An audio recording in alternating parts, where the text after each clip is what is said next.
What is nonviolent communication, and how do I use that to have more effective interactions with people? I'm going to talk about that right after this. Hey everyone, I'm Yoel, and welcome back to my YouTube channel. So grateful to have you. And in today's video, I'm going to talk about the model of conflict resolution known as nonviolent communication.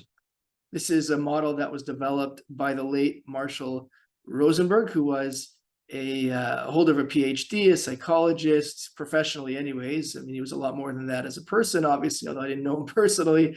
But he was responsible for developing this model as a means of affecting more quality conflict resolution. And really the purpose behind it was to increase empathy and understanding between people in conflict. I'm looking down as usual because I've got my trusty notes here. I jotted down some notes about nonviolent communication. And before I get further into this, there's a few things I wanted to point out. Number one is why I decided to do a video on this, kind of in the middle of doing some videos on other topics. I'm in the middle, as we speak, of a second course that I've done following the popular Michael Singer course on Living Untethered that I did. I'm doing one on Eckhart Tolle's The Power of Now. I hope you're enjoying that. If you haven't seen that yet, check out video 1. By the time you're watching this, perhaps the whole series is out. But I'm recording this, by the way, as of April 25th, 2024. But in any case, I decided to stop and do this video because I got a response from a YouTube watcher, or I don't know if it's a YouTube subscriber, but certainly somebody who watched one of my videos on YouTube on the Curb Your Enthusiasm series that I've been working on. By the way, Jeff and Susie on the history of Curb Your Enthusiasm, they haven't done, again, as of this date, they have not come out with season 2, episode 1 yet, in case you've been wondering why I haven't done a video on that. But I'm looking forward to continuing on that because it brings me so much joy. But in any case, somebody left a comment there in response to one of my videos that had to do with how I'm just going to say he. I'm never sure if my commenters are male or female. So just to keep things simple, I'm just using the generic he, but obviously it could be a female commenter. And if you are and you're watching this, my apologies. Nothing's meant by it. It's just easier that way. Anyway, the commenter on YouTube left something to do with, constant interruption and how Susie is much more of a better host, et cetera, et cetera. And I responded to that in a very nice way to thank him for his feedback and to share my opinion. And recently I got a response from him to pretty much suggest and that I'm excusing misogynistic behavior of Jeff. And the way the person stated it was very abrupt, pretty confrontational. This is the way I interpreted it anyways. It's hard to read emotions in the form of a text, but the way I read it was very combative, confrontational, assuming that what he's saying is right. I'm putting quotations up if you're listening to this and not watching this. And it got me thinking, and I actually ended up responding to him in, I would think anyways, a less combative way, and to suggest that maybe he should consider that, what he's sharing is an opinion, it's not fact. And that, maybe it would be helpful if he was more mindful, if he realized that it's opinions being shared and not facts, and not to make pointed accusations that somebody's excusing misogynistic behavior. That's a pretty serious suggestion to make. And I realized that as I put in my response to him as well, that I'm not perfect in how I perceive other people's comments and how I respond to other people's comments, and how the world would be a much better place if we could all learn to communicate in a better way. And I said to him, actually, it got me thinking that it would be great to look into Marshall Rosenberg's nonviolent communication, and maybe I'll do a video on that because, obviously I personally could learn about how to better communicate with people, how to better receive messages, and how to better communicate with others about how I'm perceiving and receiving the messages that they send to me. And so thanks to this person with that comment, I'm doing this video now. So I'm very grateful to him for giving me the ability to come up with this idea. I hope the video ends up being useful and useful and educational. And I certainly learned a lot in reading up on nonviolent communication. And that leads me to the second point I wanted to make, which is that in this instance, I know that Marshall Rosenberg wrote a book on nonviolent communication, and I have not read it as of the date of this recording. Definitely on my read list, although there's a lot of books that are on my read list. But in any case, I looked up the concept and what it's about, and I haven't had a chance to really implement it that fully. but still, because I responded to this person that I want to do a video on it, I thought I would, throw it out there. Then obviously you, the viewers, can continue to do research on that.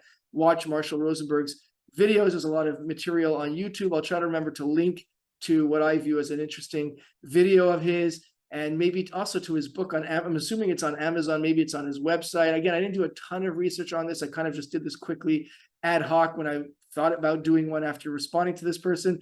And still, I think that there is value to be gained just by learning together, by me sharing this video and going through it together. Okay. But again, if I don't explain it clearly, a lot of that is because, unlike Singer or Eckhart Tolle, for example, or even there, I'm not an expert or guru in those concepts of consciousness or living untethered or anything, power of now, being present and conscious, etc. I definitely have more experience working with those areas as opposed to nonviolent communication. Okay, so there are my usual disclaimers. I guess you can't take the attorney out of me. And let's dive into nonviolent communication. So as I said from the beginning, developed by the late Marshall Rosenberg, and it's aimed at increasing empathy and understanding between people in conflict. So you can say that it's a tool of conflict resolution. And essentially it's broken down to 4 components. The component number one is observation. Okay, so you can observe facts as distinct from our evaluation of meaning and significance, right? So kind of like what I talked about and what I responded to this person, okay? Just because you feel and you're interpreting what Jeff does on the show, The History of Curb Your Enthusiasm, as being misogynist, that doesn't make it a fact. That's you giving meaning to it, okay? But fact is what actually is, okay, as opposed to the interpretation that you're giving something. So that's fact. When I say you, I'm using this person as an example. Obviously, the point is to look at it inwardly as well. So when I view something, what can I view as actually a fact as opposed to my interpretation of what transpired? Number 2 is feelings. So what emotion or sensation, okay, am I receiving from this message? So when I read what this person wrote, I have to say that initially I wouldn't say I was the angriest I've ever been, okay, but certainly there was a triggering of some feeling of anger, because, and this kind of gets into the next part of the four components, but just to kind of prelude it, I just felt really misunderstood here. And because of that, when I feel misunderstood, a lot of times it does trigger that emotion of anger in me. Okay, there was sadness as well, sad that this person misunderstood, what I was responding to him in the first place, misunderstood what I was trying to do by being diplomatic in my first response. So I had those sort of feelings of sadness and anger, let's say. And that leads me, as I said, to the next part of the components, okay, which is needs, okay? And within needs, there's 9 different classes of needs that somebody can have. So the one need is sustenance, safety, love, understanding, empathy, creativity, recreation, sense of belonging, autonomy, and meaning. Again, I'll read those again. 9 classes: sustenance, safety, love, understanding, empathy, creativity, recreation, sense of belonging, autonomy, and meaning. That's really 10. I think empathy and understanding falls under the same category for whatever reason, or maybe it's autonomy and meaning, but they say it's 9 classes. I don't know who the they is, but in any case, and so for me, if you were to ask me what was my need here that got me triggered in that feeling of anger, my need is that sense of needing to be understood in this instance. That's what strikes me as a need that wasn't being met in this instance. Perhaps you can also say empathy, needing that empathy from someone. It's kind of, I guess it is kind of related, empathy and understanding, right? You can really only empathize if you put yourself in the position of understanding somebody. And by the way, that doesn't mean that you have to feel the same feelings that somebody does. I'm going to get into that later, actually, in the modes of nonviolent communication. Okay, but those are the sort of needs that Marshall Rosenberg found that people need. And finally, then there's requests, which is distinguished from demands. Okay, request is the 4th component here. And request is to actually make a request of that person to refrain, let's say in this instance, from doing that in a comment, right? So to ask somebody, to tell somebody that, I feel angry when I don't feel that you're understanding what I have to say. And if you can respond in a way that's not stating something as fact, when it's really just your opinion of something, that would be very helpful to me. Now, obviously, again, I'm kind of I'm using this as an example only. It's not something I lost sleep over. And when you're talking about comments in YouTube, you're going to get, hopefully in the near future, tons and tons and tons of comments. Right now in the earliest, right now in the relative infancy of my channel, the comments are not as ubiquitous, or not as, there aren't that many comments in the beginning, which is why also I'm grateful I can actually respond to individual comments at the moment. But the point is that to use this as a kind of model for how nonviolent communication works. Okay, so just to repeat that again, we've got the 4 components. Number 1 is observation. Okay, so observing what the facts are as opposed to how I interpret something as being a fact. Number 2 is feelings. What feelings do I get from what this person said or did? Number 3 are my needs that were not met in this interaction. And number 4 is making a request based on those feelings, needs, and observations that I talked about before. Okay, now I mentioned that there are modes of nonviolent communication. So what are the 3 modes of nonviolent communication? So number 1 is to observe what's going on inside of us, right? That's what we talked about. Feelings, right? It's not blaming, it's not criticizing, it's not judging. I've talked about that in earlier videos. Those are who have watched my videos about consciousness. We're always observing, we're noticing, we're not judging. Okay, so same here with the nonviolent communication. Rosenberg's telling us to just notice that, be empathic, or is it empathetic, to yourself. Okay, and then receiving empathically. Okay, so when you receive, and that means the person that you're in a conflict with, and that doesn't mean that you have to share the same feeling. Okay, so somebody in this instance may be feeling anger. You can try and be empathic and understand that that person's feeling angry, and be empathic to the fact that the person feels angry. Or maybe you can see that a person has a certain need that is not being met. It may not be the need that you need to be met. It could be that sometimes the needs will overlap, sometimes the needs won't, but you can be empathic to what that person's feeling. Just try and really understand from that person's point of view. And then the third part of the nonviolent communication is to express honestly. So we talked about, making that request of somebody. Okay, and what Marshall Rosenberg found is that if you can express it in the form of a need, okay, to say that I have a certain need, it really takes the sting out of that communication, out of that conflict, because you're putting it on you. You're not blaming the other person. You're not critiquing the other person. You're just saying, hey, I've got this need here. This is part of my DNA, if you will. This is part of my experience, how I've been conditioned, how I've grown up, whatever the case is. And if you can help me with this need, it would really help us to resolve this conflict and work in a better, more effective way going forward. Okay, so those are the 3 modes. And Marshall Rosenberg, by the way, you may be thinking that this is a lot to absorb over here, right? It sounds very mechanical. And Marshall Rosenberg actually said this himself. It is a very kind of mechanical thing, but like everything else, and I've talked about this in earlier videos on other subjects and other ideas that I've talked about. One example is, how to improve in your text messaging with somebody. So I'll try to remember to link to that in a card above. Okay, or maybe it's over here. If you're watching this video, I'm pointing above me.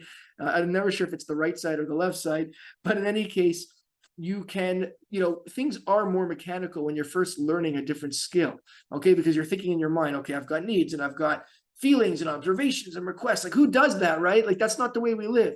But once you're learning a new skill like nonviolent communication and you're learning how to implement that, it will be mechanical at first. But Rosenberg himself, who says that, also says it becomes very spiritual. And I found as I was reading about this, it is very spiritual. It reminds me a lot about the idea of consciousness, because again, Rosenberg talks about observing without judgment, which is a huge part of consciousness, just noticing and observing your feelings. And it can be very spiritual as well when you're being conscious and you're not just knee-jerking into a conflicting into a conflicting role, or you're just lashing back on somebody by saying like, no, it's not that way, and what's the matter with you, or even making ad hominem attacks, calling people names, etc. So it is very spiritual to be implementing a form of communication like nonviolent communication. Okay, and something interesting I'm just throwing in here as I was researching this, Rosenberg, and you may, if you start watching videos of his, you'll see this in practice, he would actually work with puppets. Okay, so, and Rosenberg really referred to 2 animals, maybe you can call them archetypes. The animal of giraffe was used to symbolize somebody who's communicating with a heart, if you will, or compassionately. And then there was the jackal, who was the judge and the critic and the aggressor. And Rosenberg would kind of act out different scenarios using these puppets to really illustrate how you can communicate violently, as Rosenberg dubbed it, or non-violently, and he would kind of have this dialogue between the puppets of the giraffe and the jackal. It's very interesting to see. A lot of these videos are from, I don't know if it was the 80s or the 90s, but from a much earlier time. And just look out for that. Look out for those jackal and giraffe puppets. And I think you'll find it to be a very interesting way of kind of acting out how to implement this tool of nonviolent communication.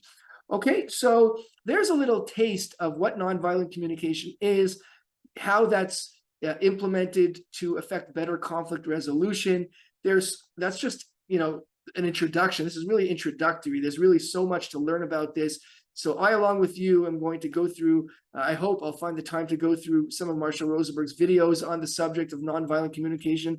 But in the very least, just to understand that there is this concept of communicating in a nonviolent way, I think that will get you onto the right track. As always, there has to be a kind of, I don't say there has to be, but I would suggest if you are kind of cynical to the idea, that try and let go of that cynicism. Try and be receptive to a new idea and see what you can learn from it. If you're the commenter who's watching this video, try, if I could humbly suggest, to let go of that cynicism and say, hey, maybe there is something to learn here from, how to communicate. Because I can tell you, and I'm speaking to the person who left that comment, if you're watching this, I received, again, whether or not you intended this, and again, I'm not stating this as a fact, this is how I interpreted it, but based on my needs and my feelings of anger and sadness, I really interpreted this as a kind of pointed criticism of me as justifying misogyny, which I felt was not true, because that's not what I felt I was doing. So that really took away a need that I have, which is to feel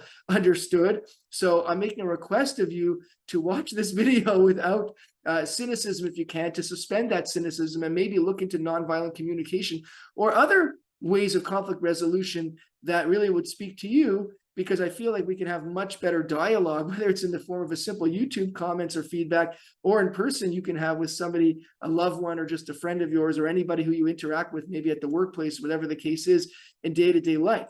So that's something that, again, I really feel would be helpful for the both of us if we do interact in the future. Because, by the way, I want to make it clear, I am very grateful to you for watching my videos as I responded to you in the comment section.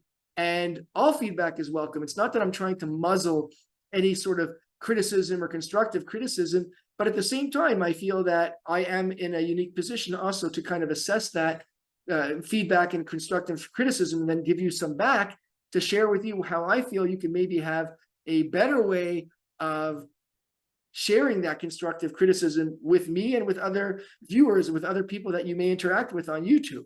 Okay, so that was a kind of little aside to the person who made the comment, but really it's something I think that we can all learn from. All of us, I'm sure many of you out there are leaving comments on whether it's YouTube videos. Everybody's having conversations and interacting with people on a day-to-day basis, whether it's at work or socially or both. Obviously, human beings are social creatures. So I think nonviolent communication is something we can all learn from.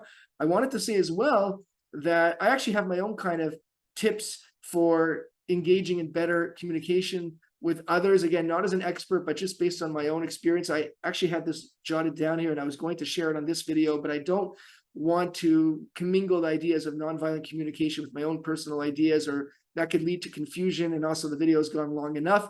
So I will try and remember to do that in a future video. So that will conclude my remarks on nonviolent communication here. Speaking of comments and feedback, your comments and feedback, again, are always welcome. I would love to see and to read what you thought about this video. If you have any feedback about nonviolent communication, did I explain it okay? Did I leave my explanation? Did my explanation leave a lot to be desired? Do you have anything to add based on your experience? Do you have any experiences with nonviolent communication? I'd love to read about it. And if you have any sort of suggestions for any future videos, your comments on that and suggestions are always welcome as well. A lot of you have already done that, and I'm working on those. The Eckhart Tolle video series on the power of now is something that came out of a suggestion from one of the viewers and subscribers, so thank you for that. Speaking of subscribers, for those who have subscribed, I'm very grateful to you for doing that. If you haven't yet subscribed, it literally takes a couple of seconds. I'd be very grateful if you did. Obviously, it helps me with my channel, but it also helps you in not missing a future video. And also to hit that like button, that also takes a second. Just hit that thumb up. And I'm very grateful that you watched this video. And until next time, I look forward to seeing you at the next video. Hey everyone, hope you enjoyed that video. I've got plenty more in my videos library. If there's a topic you'd like me to discuss, feel free to leave that in the comments and I'll do my best to address it. If you can like the video, I'd be very grateful. As well, if you subscribed, you'd be helping me out. You'd also be helping yourself out to not miss a future video. Thanks so much. Have a great day.